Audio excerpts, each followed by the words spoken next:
こんにちは。エマニュエル、コッチャさんとの対話を始めたいと思います。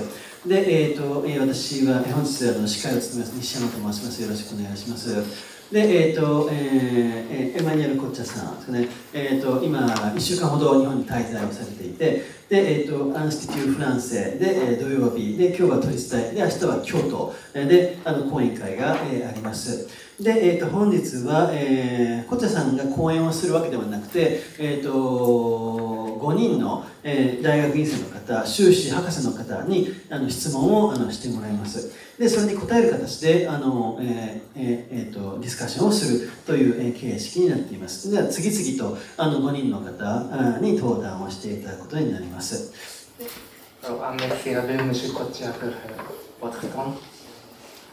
Le premier chapitre de la vie des plantes, 2016, s'intitule Des plantes ou de l'origine de notre monde.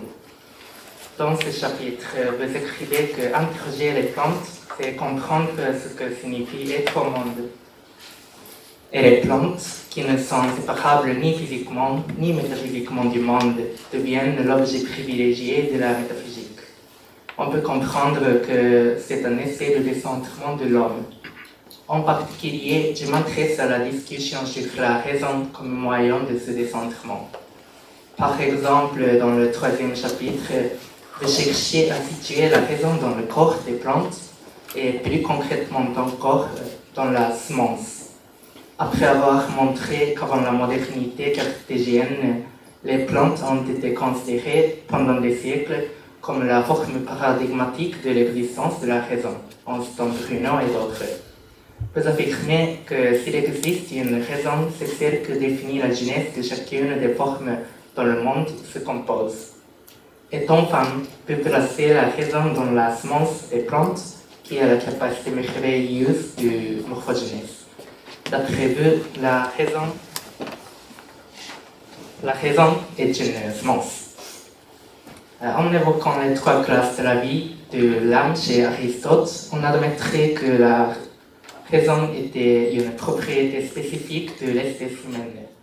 Ainsi, les termes la raison et une semence peuvent renverser la hiérarchie du vivant composé par l'homme, et l'animal et le végétal.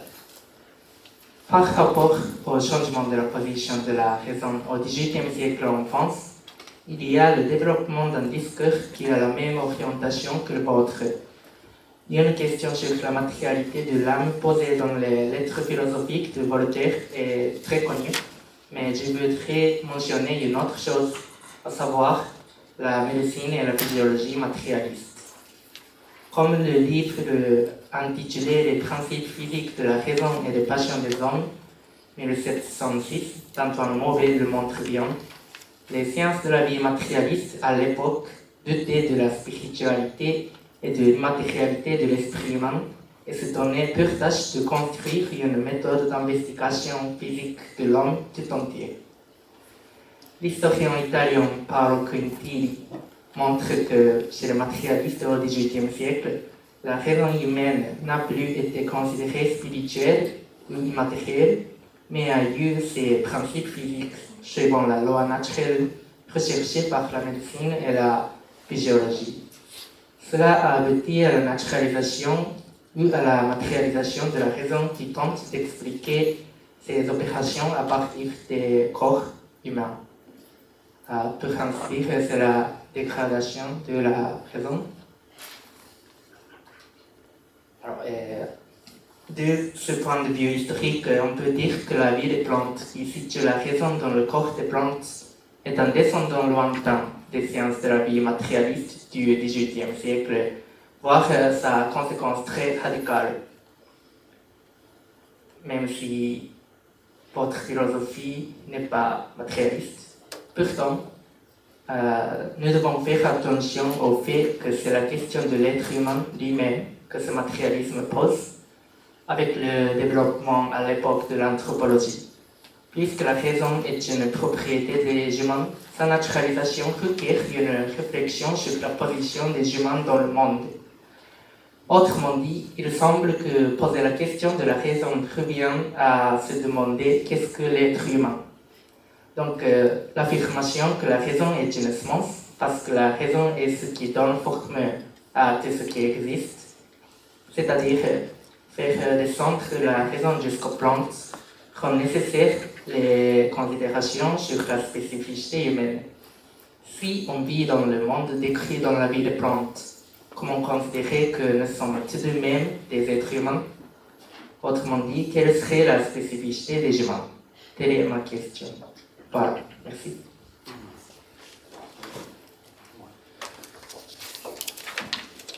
Alors, tout d'abord, merci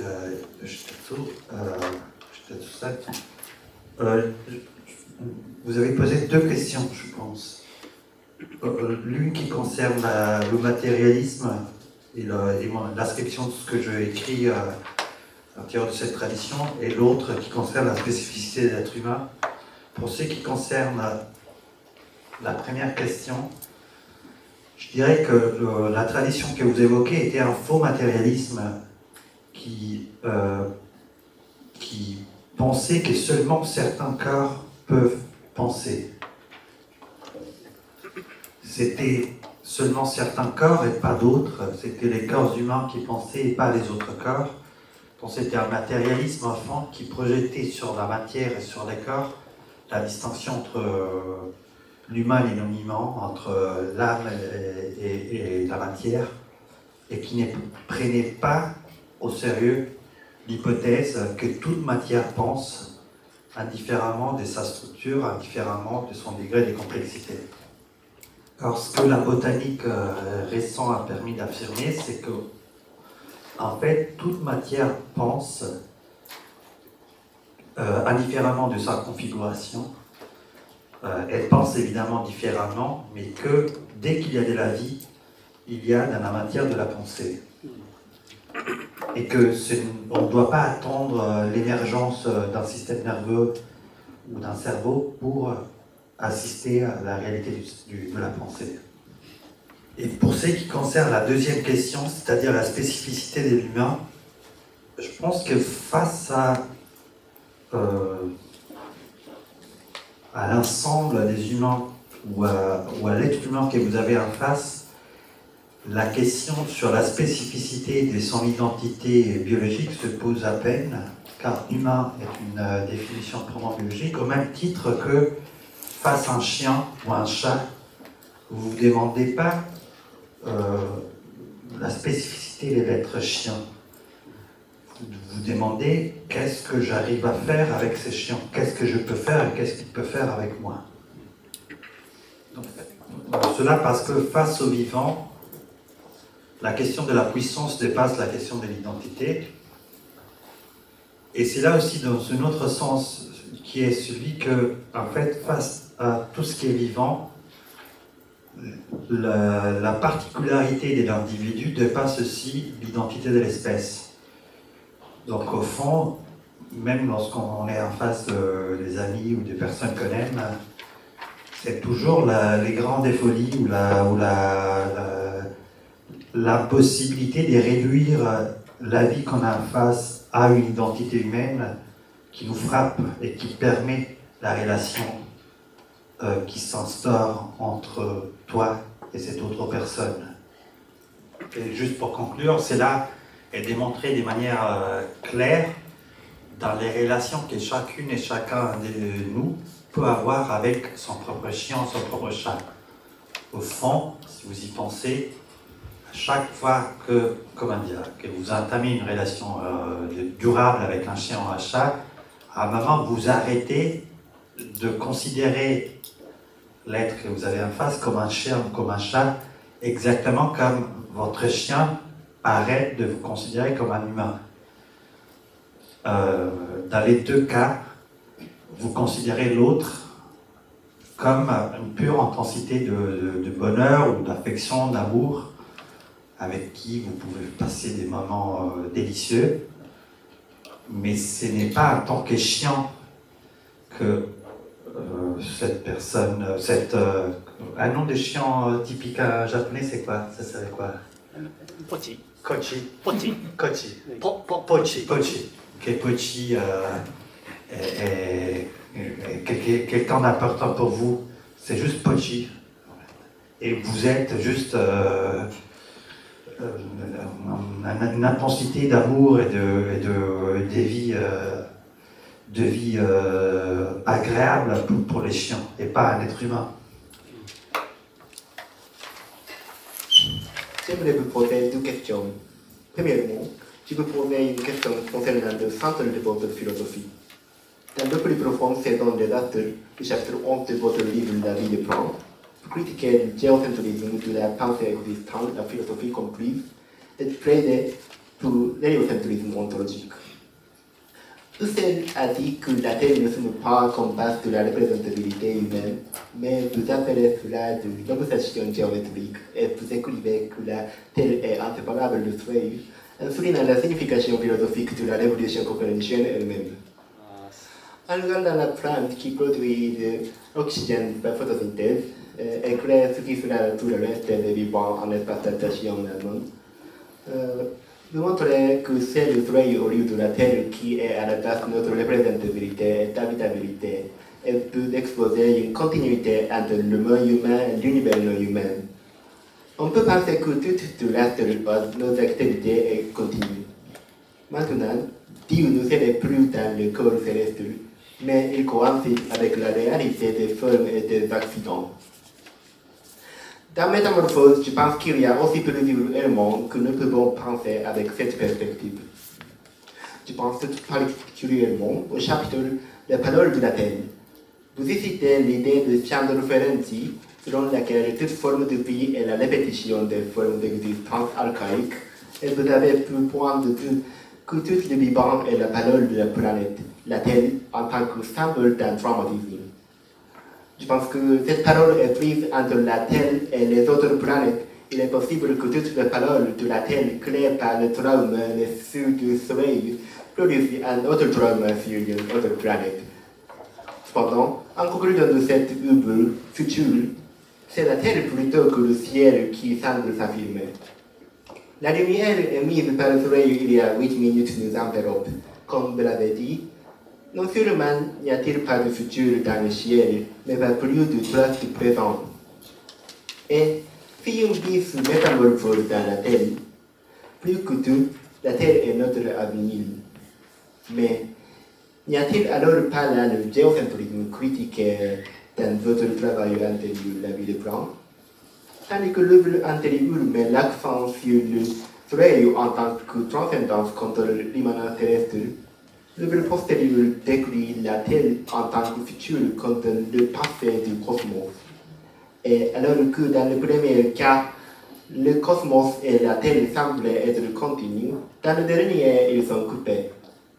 Avec cette différence, comment devons-nous considérer vos deux centres? Voilà ma première question. Une autre question, probablement liée à ces centres, est très brève mais couvre une très grande échelle. Dans Éternel, un chapitre de Beau Métamorphose, vous considérez que l'alimentation est l'évidence que la mort ne peut être pensée comme l'opposé de la vie. Si l'on considérait que chaque forme d'être vivant est un mode d'existence de la vie, le cadavre en étant mangé prend également une autre forme de vie. La mort n'interrompt pas la vie, mais la transforme. Cela peut être appliqué, je pense, non seulement à l'échelle des plantes et des animaux, mais aussi à l'échelle de la planète entière. Comme vous l'avez dit, la Terre est aussi une forme de matière qui s'est échappée du Soleil.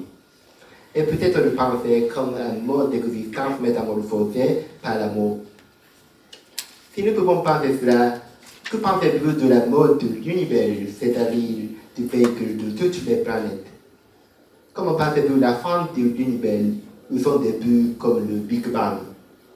La vie n'est-elle pas interrompue là aussi? C'est ma seconde question. Merci. はい、ありがとうございます。じゃあ、vous répondre. Merci, ça. Donc, pour ce qui concerne, vous avez aussi posé deux questions. Donc, pour ce qui concerne la première, en fait, il n'y a pas de contradiction dans le sens que ce que j'avais critiqué était l'opposition substantielle entre terre et ciel. C'est-à-dire la capacité de considérer que tout ce qui nous entoure ici, même vous, même cette bouteille, est un morceau du ciel.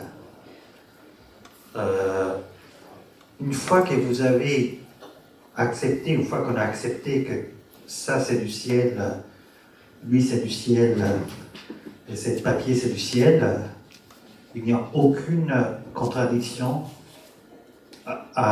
au fait de constater deux ordres de causalité locale. Fait qu'il y a de la causalité aussi dans cette partie du ciel et pas juste dans l'autre. Au fond, ce que l'astrologie babylonienne pensait, c'était que les ciels rassemblaient les causes et la terre était juste fait. En fait, ce que je remets en cause, c'est que voilà cette division causale entre ce qu'est l'opposition entre ciel et terre, qu'il existe une opposition entre ciel et terre, et qu'il est ciel et terre et qui correspond à l'opposition entre les causes et les faits. Ensuite, il y aurait aussi l'idée que la vie elle-même, c'est l'argument aussi de Métamorphose, est une forme d'intensification du caractère céleste de la Terre, car elle dépend de la lumière, en fait, donc c'est encore... Donc la page finale, les pages finales de la Métamorphose, où c'était pas une manière pour réinstaurer la centralité de la Terre, c'était une manière pour montrer que la différence de ce point de vue qu'il y a entre ce qui est en haut et ce qui est en bas, c'est une différence temporelle. Au fond, ça c'est les passés, et ça c'est les présents et les futurs. Donc l'opposition entre terre et ciel n'est pas une opposition ontologique, c'est une opposition chronologique. C'est du ciel dans sa temporalité, ça c'est le passé absolu, et ici c'est les présents et les futurs du ciel. Donc pour ce qui concerne la deuxième question, qui est très intéressante, d'ailleurs la première aussi, merci beaucoup. Votre aussi, ce sont des questions très intéressantes, merci beaucoup. Pour là aussi le détail, les soins avec lesquels vous avez lu, vous avez pensé, imaginé, donc vraiment je suis très touché.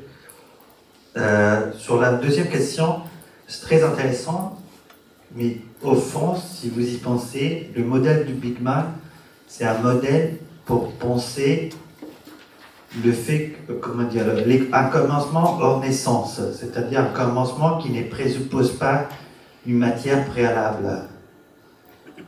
Donc, penser la mort de l'univers, c'est-à-dire penser l'univers comme né ou comme capable de métamorphose, serait le penser en dehors du modèle du Big Bang.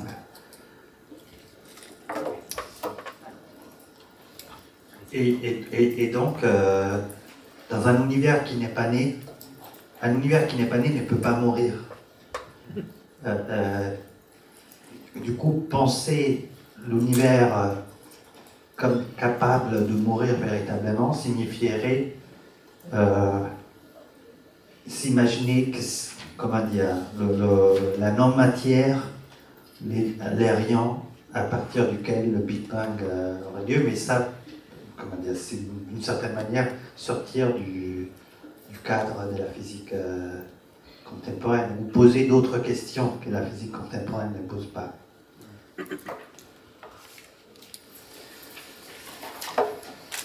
J'étudie de la philosophie de Jean-Luc Nancy, donc je vous montrerai de la perspective d'un des lecteurs. Il existait des points similaires entre votre discussion et celle de Nancy, particulièrement dans la vie de Plomb et Métamorphose.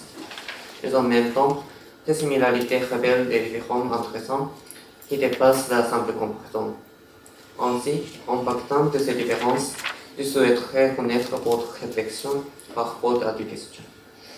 La première question porte sur la dimension émotionnelle de la relation entre le moi et les autres.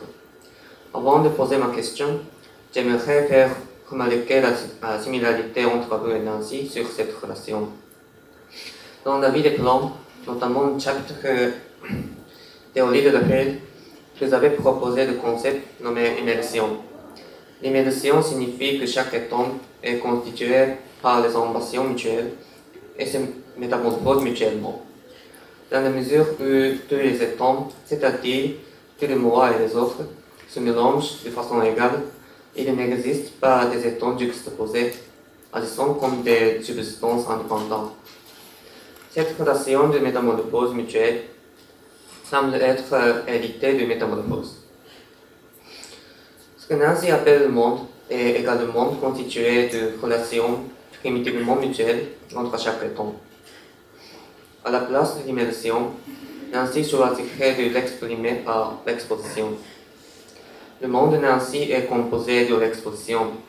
Autrement dit, le monde n'est pas l'ensemble de chaque atome indépendant, mais aussi exposé aux autres, et en même temps, cette moi est constituée par cette exposition. De plus, ces autres que Nancy évoque désignent non seulement les humains, mais aussi les atomes non humains et les objets inanimés. On peut penser qu'il y a une similarité entre eux et Nancy, car l'immersion et l'exposition montrent toutes les deux les relations nécessaires entre le moi et les autres.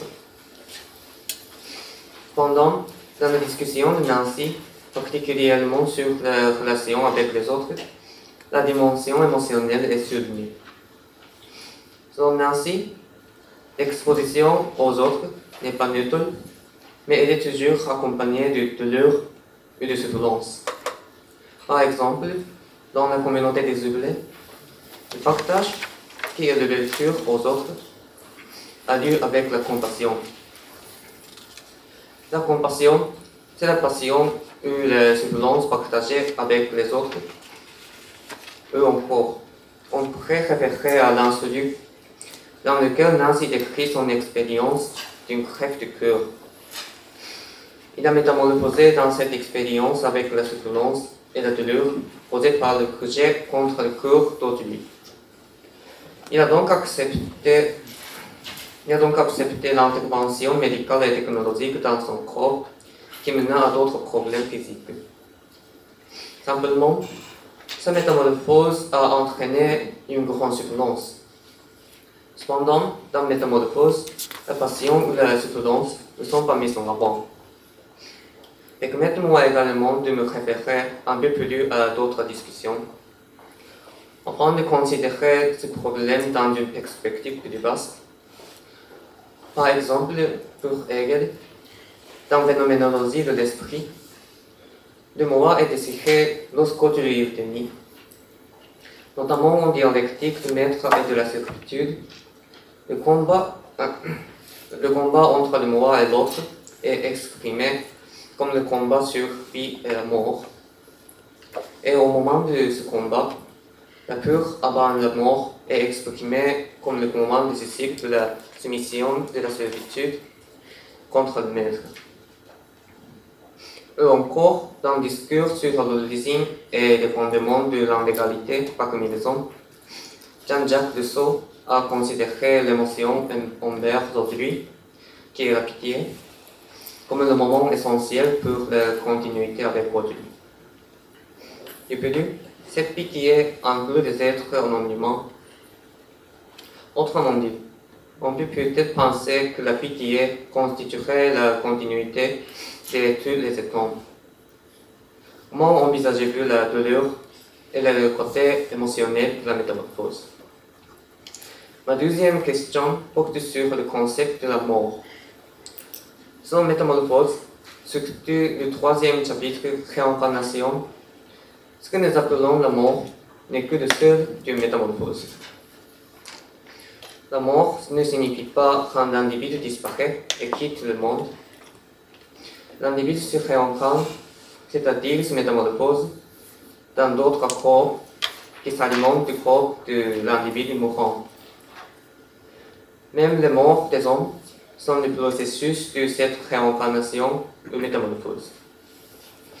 Cependant, on a voulu, et veut encore, sacraliser ou fétichiser la mort comme la rupture absolue de la vie. Et par cela, on tente de cacher le fait que les corps humains ne sont que l'alimentation pour d'autres vies et le processus de métamorphose. En un sens, cette discussion ressemble à celle de Nancy. Nancy met en question l'impossibilité de la mort. Je ne peux pas faire l'expérience de ma propre mort, car je disparais au moment où je meurs. Je ne peux pas dire je suis mort. À cause de cette impossibilité, un sujet complet et fermé sur lui-même ne peut exister. Pour Nancy, cela constitue l'ouverture de moi aux autres.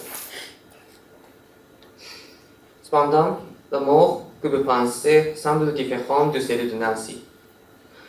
D'un côté, Nancy pense la mort existentielle. Pour Nancy, le moi cesse d'exister lors de sa mort.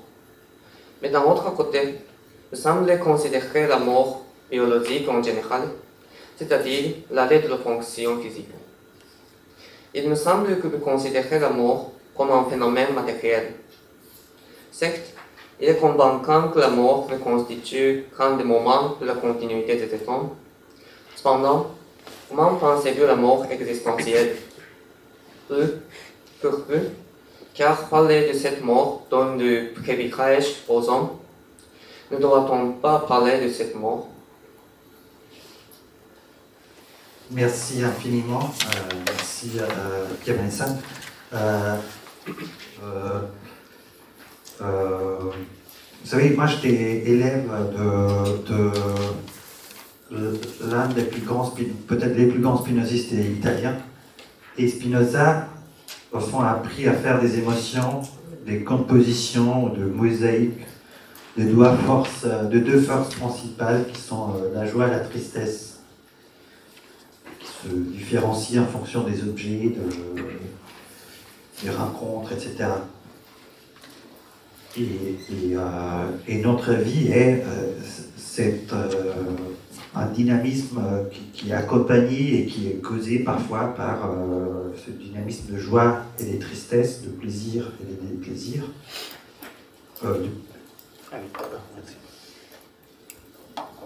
Et joie et tristesse, toujours, c'était l'enseignement de tristesse, ce sont toujours des symptômes, plus que de réalité, ce sont des symptômes d'une puissance d'agir qui monte ou qui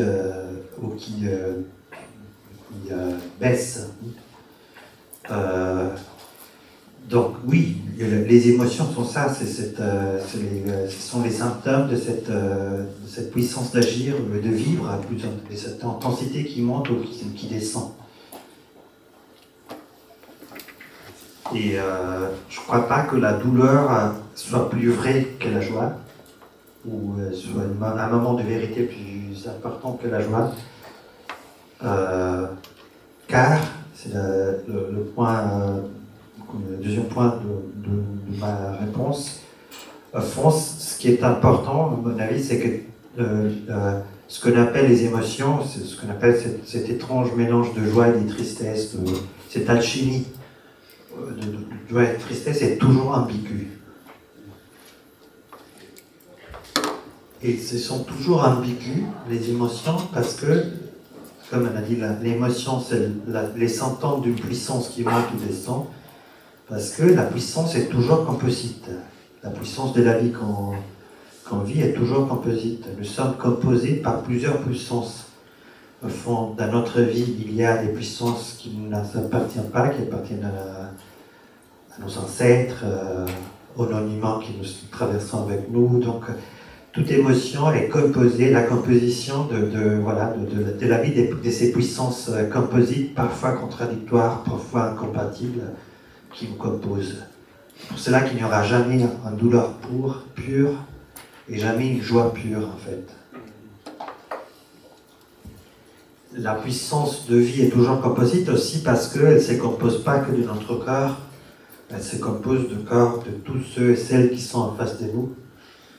Donc c'est pour ça que les émotions ne sont jamais univoques et personnelles, ce sont des atmosphères partagées et du coup encore plus ambiguës. Elles sont déjà ambiguës dans notre cœur, mais à cause de ce partage, de cette immersion à la puissance des autres, Elles sont encore plus ambiguës, encore plus composites. Et c'est pour ça que c'est compliqué de faire des émotions, les critères uniques, les critères moraux uniques, les critères d'action, parce que c'est toujours ambigu. On peut être, parfois c'est la douleur, parfois c'est la joie. C'est impossible de transformer une émotion dans un guide précis, quoi faire, dans un principe de divination. Et sur la question sur la mort,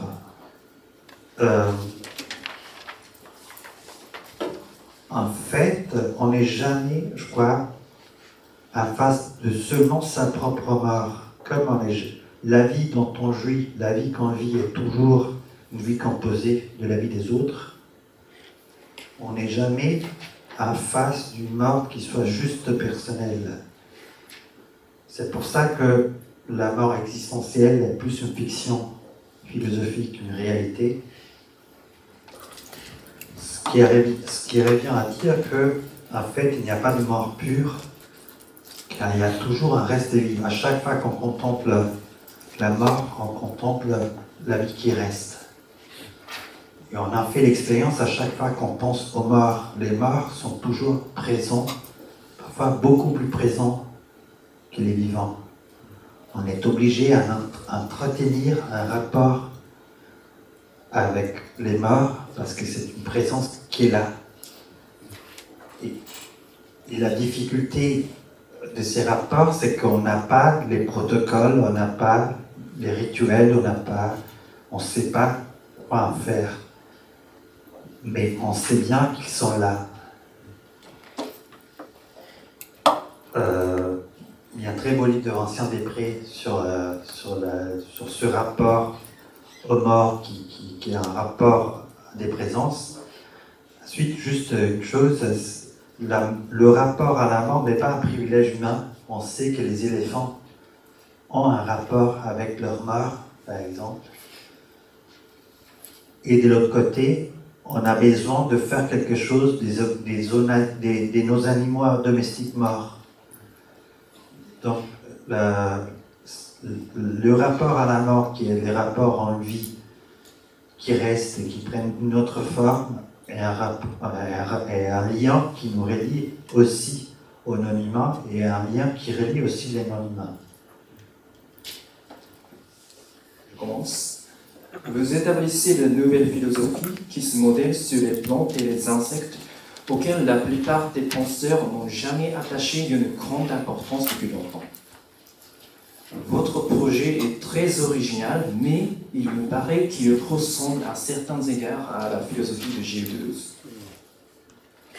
Premièrement, le concept de la métamorphose affirme la transformation des êtres vivants biotypes. Selon vous, la métamorphose signifie deux choses plus ou moins différentes. D'un côté, elle désigne la réincarnation. Vous en dites que manger signifie transformer une forme dans une autre, à savoir différencier la vie. La métamorphose permet donc aux formes de se relier entre elles. De l'autre, elle est la transformation drastique d'un être vivant, comme on le voit dans certains insectes. Ce concept ne vaut pas seulement pour les insectes, mais aussi tous les êtres vivants. Tout être vivant peut se développer sous plusieurs formes. Vous avez ainsi décrit la mascarade des formes, le carnaval des êtres vivants. Or, un tel concept de métamorphose se trouve également dans la philosophie de la différence chez Deleuze.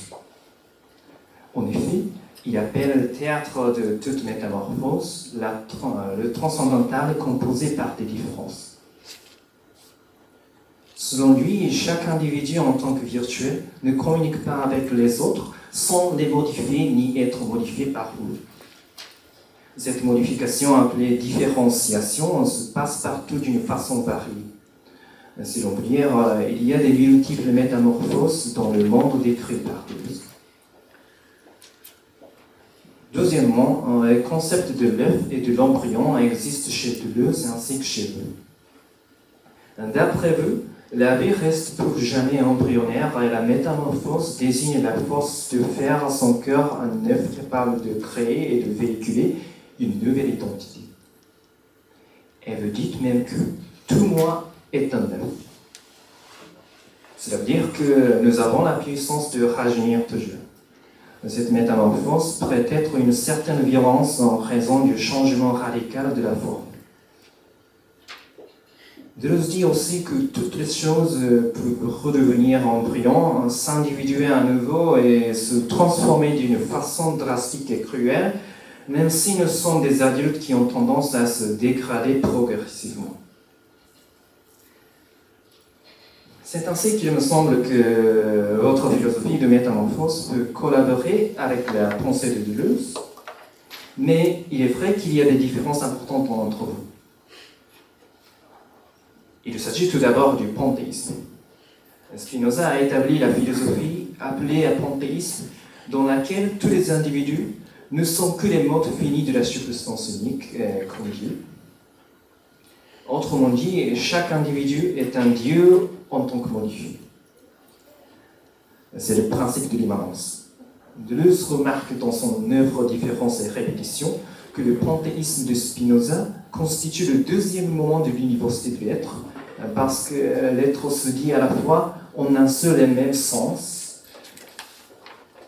de la substance et des modes, malgré la différence de leur façon d'être, in se et in alio. Or, votre philosophie de la vie a un trait commun avec le panthéisme spinoziste. En effet, vous écrivez dans votre livre Métamorphose que tous les êtres sont l'expression d'une seule et même vie, et que la forme est un mode et non une substance. C'est-à-dire que tous les êtres vivants ne sont que des modes d'une seule et même vie. Votre philosophie appartiendrait dès lors au deuxième moment de l'université, comme le fait le panthéisme de Spinoza. L'être se dit en un seul et même sens de la vie et des êtres vivants en raison de l'immanence des formes vivantes à la vie en tant que substance unique. Deleuze remarque au contraire qu'il faut renverser le rapport de la substance unique au mode varié chez Spinoza afin d'affirmer vraiment la multiplicité en tant que telle. Autrement dit, suivant son interprétation de l'éternel auteur chez Nietzsche, nous devrions penser que l'être univoque n'est que constitué comme second principe par les multiples les différences, les différenciations comme premier principe. L'éternel auteur est donc nommé le troisième moment de l'université de l'être. Or, vous n'arrivez pas à ce troisième moment, mais plutôt restez dans le deuxième moment tel que panthéisme spinoziste, parce que vous privilégiez encore une seule et même vie en tant que substance unique. D'ailleurs, vous citez la phrase de Léopold pour dire qu'il faut bien vivre vite et mourir souvent. Il me paraît que vous soutenez. Il faudrait mourir et métamorphoser dans et pour la vie en tant que la substance unique. Comme nous l'avons vu, il est vrai que vous affirmez les métamorphoses multiples des individus. Cependant, la multiplicité n'existe que sur une seule et même vie, et donc soumise à la substance unique. Bien qu'elle paraisse nouvelle, votre philosophie ne se trouve-t-elle pas dans la tradition des métaphysiques occidentales qui privilégie l'identité et l'un? Pourquoi n'avez-vous pas radicalisé votre philosophie de métamorphose pour soutenir qu'une seule et même vie est constituée comme second principe par la métamorphose locale? Voilà la première question. Ensuite, votre deuxième différence avec Deleuze est l'attitude envers la révolution.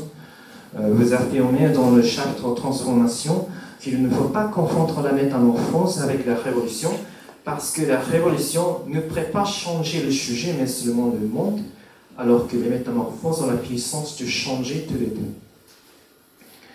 De plus, vous dites que c'est aussi parce que dans le rêve de la révolution, Il y a très peu d'amour pour la matière et le monde, très peu d'intérêt pour le changement, et beaucoup de narcissisme et de tentatives pour transformer la réalité en son propre miroir. Vous me semblez simplifier un peu le concept de la révolution. Suivant la pensée de Deleuze, qui considère la révolution permanente de l'éternel auteur comme un principe fondamental du monde lors du mai 68, il y a beaucoup de métamorphoses, révolutions, différenciations dans divers ordres comme social, littéraire, culturel, psychique, etc. Cet exemple montre que la révolution sociale pourrait conduire à la transformation des sujets et vice-versa. Ne vous soutenez pas moins que la pensée de la métamorphose s'oppose à la philosophie de la révolution. N'y a-t-il pas la possibilité pour vous de s'associer avec la philosophie révolutionnaire de Deleuze? Merci beaucoup. Merci Tommy-san. Donc, oui. Alors, tout d'abord, Deleuze a été l'une des lectures les plus importantes dans ma, j'allais dire jeunesse, mais je ne le dis pas parce que sinon c'est comme avouer que je suis plus jeune. Donc, ça a été longtemps un livre de chevet. C'était une lecture avec laquelle qui m'a accompagné très très longtemps. Je ne sais pas si tu veux trouver ça. La question, je ne crois pas qu'il y ait une opposition entre ce que j'ai écrit et ce que Deleuze a écrit. La question, au-delà de formules, est, une fois que vous posez une multiplicité, est-ce que vous tolérez la possibilité que dans cette multiplicité, les éléments puissent s'engendrer réciproquement les uns les autres? C'est-à-dire qu'ils puissent donner naissance les uns aux autres. Et juste une phrase avant. C'est important parce que, par exemple, c'est le cas de la multiplicité humaine. La multiplicité humaine n'est pas juste une multiplicité d'éléments totalement irréels, c'est une multiplicité paradoxale parce que chaque élément donne naissance aux autres et à l'inverse. Donc la relation entre les éléments, c'est une relation génétique. Pourquoi c'est important de poser cette question, au-delà du fait que ça explique les phénomènes? C'est parce que si vous posez qu'une multiplicité est composée d'éléments qui se donnent naissance réciproquement, vous posez qu'une multiplicité dont les interactions sont telles qui peuvent fonder l'être de chaque élément. Donc vous posez une multiplicité où la relation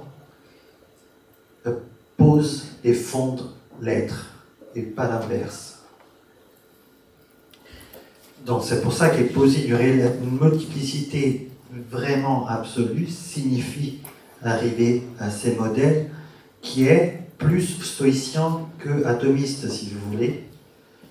Donc qui pose l'accent sur les mélanges, pas l'unité et pas l'identité, les mélanges, plus que l'idée qu'il y aurait des êtres irréels, autonomes les uns des autres, qui n'est pas très révolutionnaire et pas très radical. Et même d'un point de vue spéculatif, très difficile à fonder. Au fond, si vous voulez, même les modèles atomiques contemporains est obligé à un moment de poser que tous les éléments chimiques ont été produits à partir d'une unité. Parce que si vous ne posez pas une relation qui fonde l'être, vous posez des êtres irréels qui deviennent totalement inutiles. Donc la multiplicité est toujours la multiplicité des états, pas des substances. Et à l'inverse, la substance est juste la diffraction des états qui ne cessent pas de changer. C'est ça le modèle spinozien, et c'est ça, je pense, le modèle plus ou moins que j'essaie de tracer. Je traduis, je passe. Pour ce qui concerne la deuxième question, alors tout d'abord, pour faire de la philologie, il y a un passage dans l'abécédaire où Deleuze critique le modèle de la révolution, et dit explicitement que les révolutions n'ont jamais marché. Donc je ne suis pas les seuls à être relativement critiques à ces modèles-là. Ensuite, il y a un problème dans votre usage du mot révolution, dans le sens que, ou bien on utilise révolution au sens métaphorique, pour parler d'un changement quelconque qui produit une multiplication, une intensification de la liberté. Mais du coup, voilà, le mot révolution peut être remplacé par plein de choses, parce que, je ne sais pas, la transformation qui a produit ça, on peut l'appeler révolution digitale, mais il n'y a pas quelqu'un qui a voulu, c'est juste quelque chose qui a émergé, qui a effectivement augmenté d'un côté notre liberté, de l'autre côté pas, mais ce n'est pas un modèle de révolution au sens d'un but poursuivi avec une intention, une volonté, c'est un changement contextuel. Ou bien vous parlez de révolution au sens technique du terme, c'est-à-dire au sens d'une transformation politique, du régime politique qui a eu lieu de manière violente, de sorte que toutes les formes de gouvernement précédentes disparaissent à l'avantage d'une deuxième forme. Donc, à son titre, il n'y a pas eu une révolution, puisque la France n'a pas changé de régime politique. Il a changé des mœurs, il y a un changement de coutume, il y a un changement sur les lois, sur plein. Mais c'est resté une démocratie parlementaire, ce qu'elle était auparavant. Donc, dans ces cas-là, je ne dispose pas de vision suffisamment claire. Je dispose évidemment de savoir, je sais ce qui ne marche pas dans notre monde politique, mais je ne dispose pas d'un savoir tellement clair sur ce qu'il faudrait faire pour que le régime politique actuel, pour remplacer les régimes politiques actuels. Je ne sais pas quel régime serait mieux que celui d'aujourd'hui. Donc c'est pour ça que je suis assez... l'idéal révolutionnaire ne m'attire pas, parce que je n'ai aucune idée. Je sais très bien ce qui ne va pas, je sais très bien ce qui pourrait aller mieux, mais je n'ai pas dans la tête un modèle radicalement nouveau de gouvernement politique. On parle de politique ici, on parle pas de... La politique est un champ très très précis. Et je ne dispose pas d'un modèle politique sur ce qui devrait remplacer, par exemple, les systèmes des États-nations. Je sais très bien que les systèmes des États-nations contemporains est insuffisant. Et insuffisant par rapport à ce qui s'est, par rapport aux problèmes écologiques, par rapport aux problèmes de la santé et par rapport aux problèmes de la production financière de la richesse. Mais je ne sais pas quoi faire. Et je ne crois pas d'être le seul. Je crois qu'on est dans une époque où on sait très bien qu'il y a trop de choses qui ne marchent pas. Mais par contre, je ne crois pas qu'on ait vraiment des modèles qui puissent remplacer relativement vite le modèle qui gouverne le présent. Et cela veut dire qu'on ne peut pas faire la révolution parce qu'on ne sait pas quoi mettre à la place ce qu'il y a. Et cela veut dire qu'il faudrait, pour faire la révolution, commencer à étudier, comment dire, ou recommencer à étudier, recommencer à imaginer à quoi devraient rassembler les nouveaux mondes. On est un peu tous et toutes, un peu comme des nouvelles et nouveaux Eva et Adam face à un monde qui n'a plus la même face d'avant. Et on doit comme recommencer tout d'abord à nommer la réalité, à donner des noms. C'est pour ça qu'on ne peut pas parler de révolution, parce qu'il y a eu un changement du monde tellement radical, un changement écologique, un changement technologique, un changement politique, qu'avant même d'imaginer quelle forme donner au monde, il faudrait comprendre quelle est la forme du monde qui est en face de nous. Car ce monde-là que nous habitons n'a pas le visage que nos parents ont vu. Dans cet exposé, je voudrais poser des questions autour de 3 dernières lignes témoignées de Moshe Emmanuel Kocha. La vie des plantes, métamorphose et philosophie de la maison. Dans un premier lieu, nous vérifierons une perspective consistante et cohérente de vos pensées et mettrons en rapport votre philosophie avec d'autres courants de la philosophie, notamment ceux du XIXe siècle. Dans un second temps, nous ferons des divergences entre les 3 ouvrages pour interroger si les pensées de Moshe Kocha contiennent une unité ou un mouvement. Tout d'abord, on peut confirmer que les 3 livres sont traversés par une même idée, construire une cosmologie. En effet, l'immersion est décrite comme un fait cosmique dans la vie des plantes.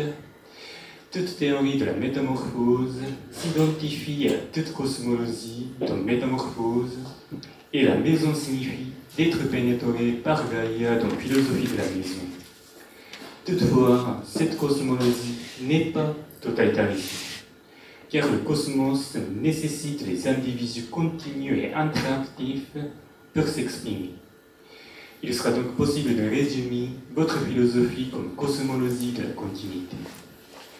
Il semble qu'il y a des rassemblances entre votre cosmologie et les pensées du XIXe siècle, parce que ma spécialité est l'histoire des pensées du XIXe siècle. La nouvelle monadologie avec Fenêtre de Gabriel Tard, la Durée-Pierre d'Ali Bergson en France, le cynicisme de Charles Peirce, la théorie de préhension chez Alfred Whitehead dans la philosophie anglophone. Toutes ces pensées ont traité le cosmos entier à partir de la continuité essentielle des individus. Pierre Montebello, philosophe contemporain, en considérant les phénoménologies du XXe siècle comme acosmiques, a expliqué que la philosophie concernant le cosmos n'existe plus après les courants du XIXe siècle. En fait, vous avez également critiqué la phénoménologie husserlienne d'avoir été obsédé du géocentrisme et d'avoir manqué de véritable cosmologie, et vous avez insisté sur la nécessité que la tentative de refonder une cosmologie devra commencer. Pour ainsi dire, votre philosophie est une reprise de la cosmologie perdue depuis 100 ans, mais avec l'esprit du post-humanisme. Sur ce point, votre pensée partage la problématique des anthropologues contemporains comme Tim Ingold, Prénorateur.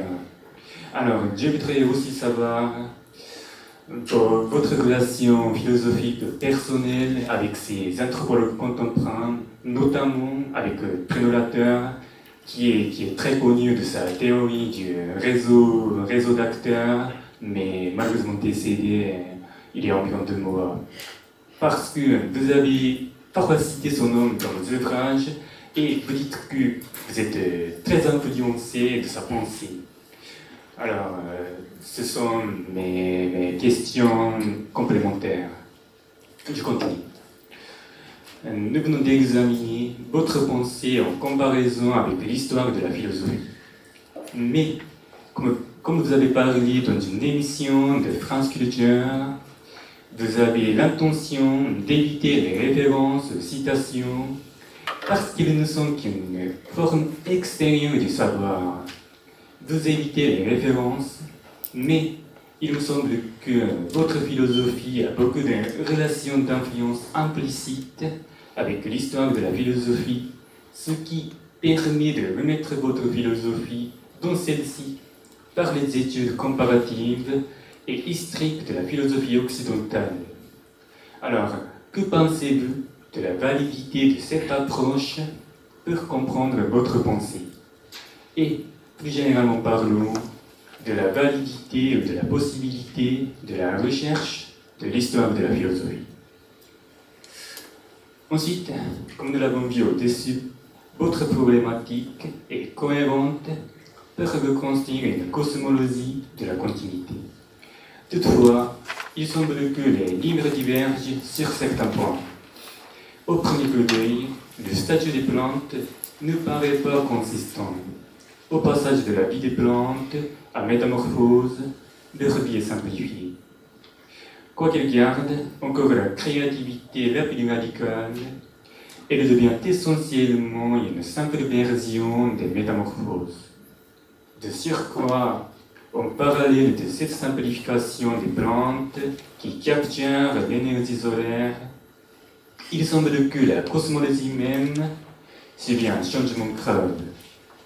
En fait, alors que le géocentrisme est sévèrement critiqué de concevoir la faute immanence et que l'universalisme astrologique s'y substitue dans la vie des plantes, on parle notamment de notre planète dans Métamorphose. Certes, il demeure même dans ce second livre que la Terre est aussi un corps céleste et que nous sommes le ciel par nature, par la matière, par la forme. La continuité de la Terre avec le ciel est donc conservée. Mais il est en même temps affirmé que le futur n'existe pas dans le ciel et ne vient jamais de l'extérieur de la Terre.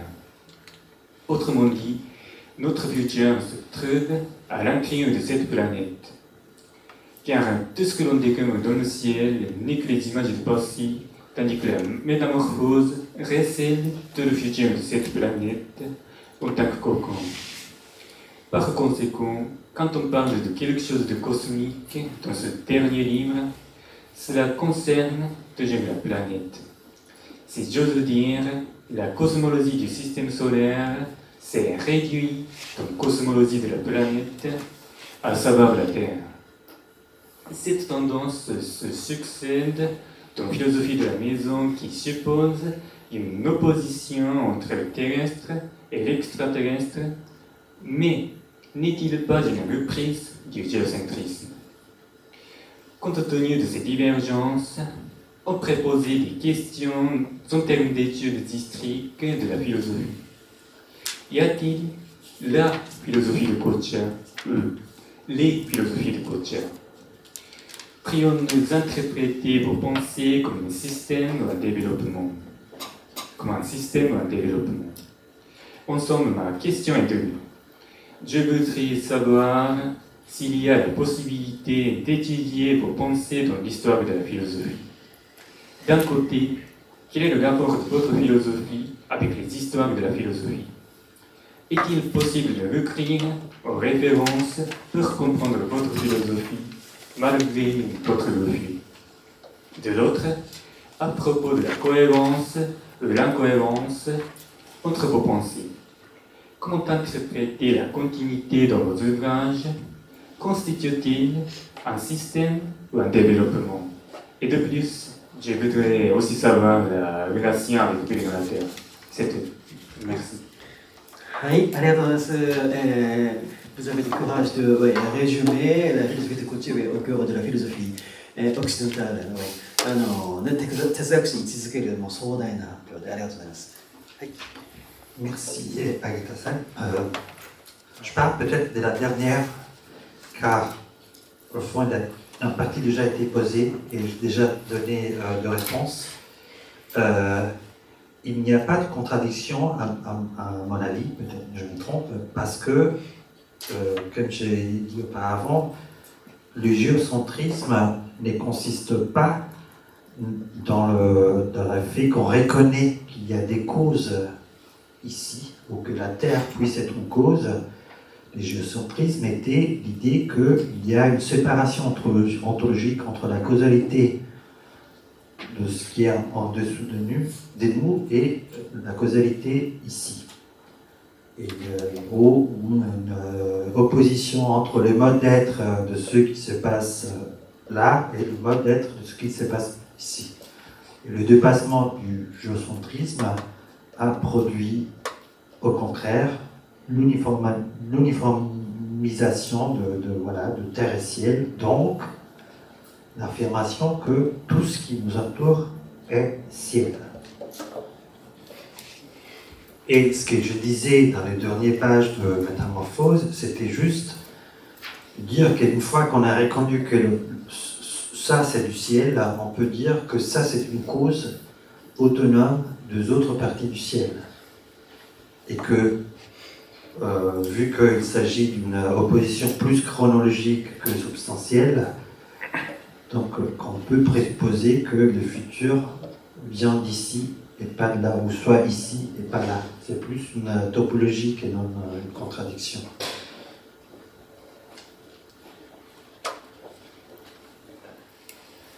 Et d'autant plus que dans Métamorphose, il y a un chapitre qui fait de la Terre, ou qui réfléchit sur le fait que la Terre est une planète, c'est-à-dire un corps qui voyage dans les ciels et qui est en permanente transformation. Donc, d'autant plus que la vie c'est ce mélange perpétuel avec le reste du ciel. Donc je ne crois pas qu'il y ait de la contradiction dans les deux approches. Il y a deux différences de point de vue, mais qui est possible. C'est possible de regarder une même chose de points de vue différents. Et là, juste une dernière chose, je crois que aussi la philosophie de la maison n'est pas non plus en contradiction avec le livre précédent. C'est encore une différence de focale. Pour ce qui concerne la première question à propos de la possibilité de ramener ce que j'écris, l'histoire de la philosophie occidentale, les problèmes, c'est juste comment vous mesurez cette histoire. C'est-à-dire, pourquoi vous partez de présupposer qu'à cette histoire, au XIXe siècle, ils appartiennent Tarde, Bergson, Peirce, Whitehead, et pas Darwin, Lamarck, Turner ou plus tard Coco Chanel. À partir de quoi vous décidez qu'un texte est philosophique ou pas? Il y a un problème de choix, et des choix qui est arbitraire, car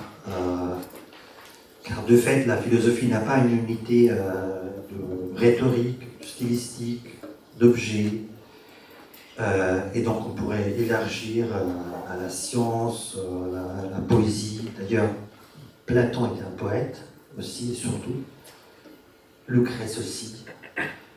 Mais aussi, il y a un problème de relation au médium. Il faut aussi arrêter, surtout aujourd'hui, de penser que faire de la philosophie signifie seulement écrire.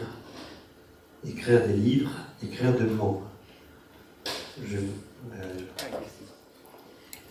vous fais deux exemples qui sont importants.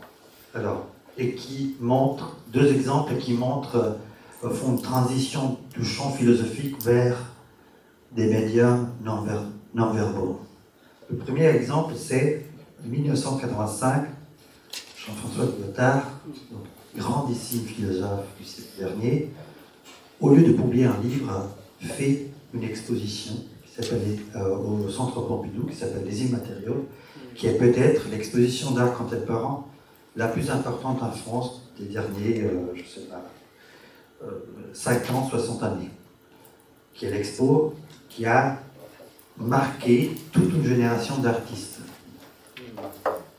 Or, on pourrait parler des années sur cette expo, parce qu'elle a été importante dans l'affirmation, justement, c'est une réflexion sur la matérialité ou l'immatérialité de l'art, mais elle a été importante car elle affirmait qu'on peut faire de la philosophie grâce à travers une exposition et pas à travers les médiums d'un livre. Comment dire, que les gestes philosophiques s'incarnent de manière encore plus radicale dans l'effet de faire une exposition d'art contemporain. à partir de ce moment, comment est-il possible de dire que voilà, une œuvre d'art n'est pas philosophique? Impossible. Et je vais conclure.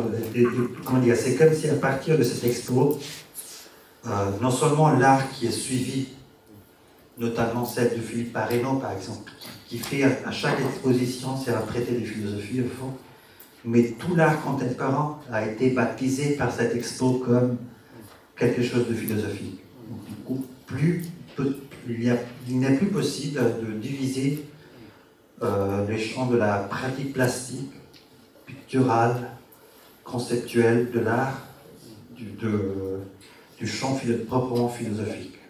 Et c'est un philosophe qui a fait ça. Donc du coup, c'est pour ça que j'ai fait cet exemple. J'aurais pu vous dire, Picasso était un philosophe, mais là c'est un philosophe, l'un des grands philosophes français du siècle dernier, qui par ses gestes baptise de pratiques qui n'étaient pas reconnues comme philosophiques, comme de pratiques philosophiques. Deuxième exemple, en février 2015, Alessandro Michele, directeur créatif de Gucci, qui vient de démissionner, fait son premier défilé en tant que directeur créatif de Gucci en distribuant une feuille dont les titres étaient, avec un texte dont les titres étaient « Les contemporains, c'est l'intempestif », « Les contemporains, c'est l'intempestif », qui commençait par une citation de Agamben, mais s'est terminé par une citation de Roland Barthes, et qui était une réflexion philosophique sur qu'est-ce que ça veut dire être contemporain. Or, au-delà de la réflexion, le fait de distribuer un texte philosophique pour lire un défilé des modes, c'était un geste qui voulait dire, en fait, pour comprendre la mode, il faut parler les langages de la philosophie, et la mode contemporaine est un geste philosophique. C'est faire de la philosophie à travers du velours, du taffetas, de la soie, du cuir, etc. En parlant plus de ces temps, Alessandro Michele distribuait pour chaque défilé un texte de théorie philosophique où il citait Donna Haraway, Foucault, Benjamin. L'avant-dernier, le texte était une réflexion sur l'amitié philosophique et stellaire entre Walter Benjamin et Hannah Arendt. Or, au fond, ce texte n'est pas juste une interprétation personnelle du défilé, c'est une partie du défilé. Donc, là aussi, la philosophie déborde du champ traditionnel et devient quelque chose qui n'était pas, ou qui n'était pas reconnu comme philosophique. Et à travers ces gestes, du coup, toute la mode, même passée, devient philosophique. Et pour la dernière question, je vais être rapide. Je ne sais pas si on peut parler des relations, comment dire, je n'ai pas envie de... Bruno Latour était un ami très généreux, un exemple très lumineux, mais ce qu'il a enseigné à moi et à plein d'autres amis proches et moins proches, c'est justement le fait qu'on peut penser à partir de n'importe quoi. Il était capable de prendre une clé et de reconstruire la métaphysique occidentale à partir de la forme de cette clé. Il était capable de mettre en question ce qu'on pense du monde à partir d'un dos d'âne. Il était capable de rentrer dans un laboratoire scientifique et de dire, et d'appliquer pour l'étude de ces laboratoires les mêmes méthodes que l'anthropologie du 19e siècle avait employées pour étudier les cultures non écrites, entre guillemets, primitives. Donc il avait cette liberté, cette intelligence incroyable, sublime, mais cette capacité de penser partout, qui est une très bonne définition aussi de philosophie. L'important, c'est de penser partout avec n'importe quel moyen. 皆さんの質問が全部コッチャさんの形状学的な本に関する質問だったので、ちょっとやや軽めの質問ということで、コッチャさんが以前描かれた2020年のルス・ムーフっていう種まく人っていうゴッホの絵があるんですけれども、これについてどういう経緯で描かれたのかっていう、これはヴィンセント・ファン・ゴッホ財団から出ているので、多分依頼されたものだと思うんですけれども、なぜその種まく人という絵について描くことになったのかとか、そういうことを伺えればと思って質問をしました。Merci beaucoup. Alors, c'était une commande de la fondation, et la commande était écrire sur ce tableau. Donc, c'est pas moi qui a choisi les tableaux, c'est la fondation qui m'a demandé d'écrire sur ces tableaux-là. Après, ce qui est intéressant dans ces tableaux, c'est les tableaux l'un des tableaux les plus importants de Van Gogh. Il y a deux choses intéressantes dans ces tableaux pour moi. Tout d'abord, l'effet que ces tableaux produisent un mélange entre la tradition figurative, disons classique occidentale, et la tradition figurative japonaise.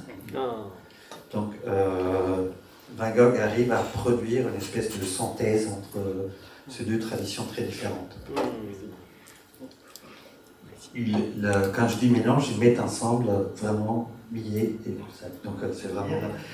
L'autre chose intéressante, c'est que Van Gogh met en scène les semeurs ou l'agriculture comme forme de modernité. Il dit explicitement à son frère que la figure du semeur, c'est la figure de la modernité par excellence, ce qui est totalement contre-intuitif pour nous.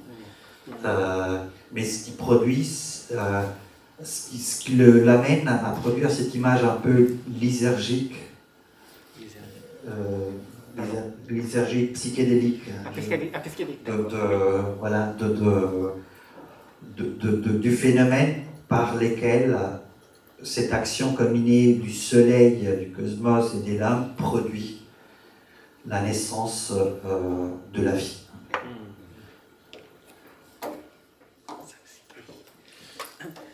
じゃあ、ありがとうございます。じゃあちょっとそろそろお時間でコッチさん時差でもうそろそろお休みの時間ということなので今日は、ここまでにしたいと思います。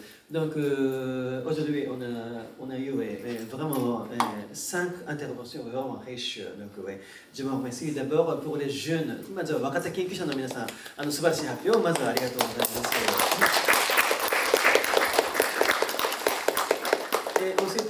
interprète 清水さん、本当に流れた素晴らしい強さありがとうございました。で、コロナ明けの星野さんもどうもわざわざ遠いところありがとうございます。はい。で、Emmanuel Kocha, je vous remercie, merci infiniment pour votre participation. はい、ありがとうございます。それでは、はい、終了します。はい。